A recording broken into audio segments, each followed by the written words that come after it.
ಇಲ್ಲಿ actually direct ಪ್ರಶ್ನೆ ಇದು, ನೀವೇ ಸ್ವಂತ ಮಾಡ್ಬೋದು ಕಂಡ್ರ. ಪಾಸ್ ಮಾಡಿ ನೋಡಿ.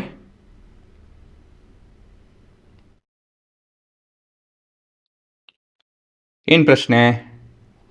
Light enters from air to glass having a refractive index of 1.50. What is the speed of light in the glass? The speed of light in the vacuum is so much. ಆಯಿತಾ?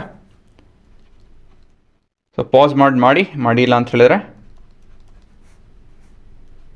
in ಪ್ರಶ್ನೆ we have given that refractive index of glass happens to be 1.50 ಮತ್ತು speed of light in air is 3 into 10 to the power of 8 meter per second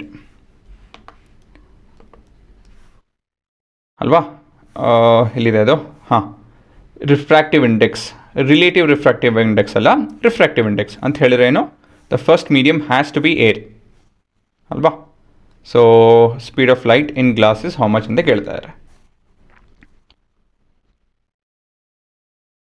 ಹೇಗೆ ಮಾಡೋದು ಇದನ್ನ? Straightforward simple formula n of g ಅಂತ ಹೇಳಿ c by v of g ಅಂತ ಹೇಳಿ ನಿಮ್ಮ formula ಬರುತ್ತೆ ಅಲ್ವಾ?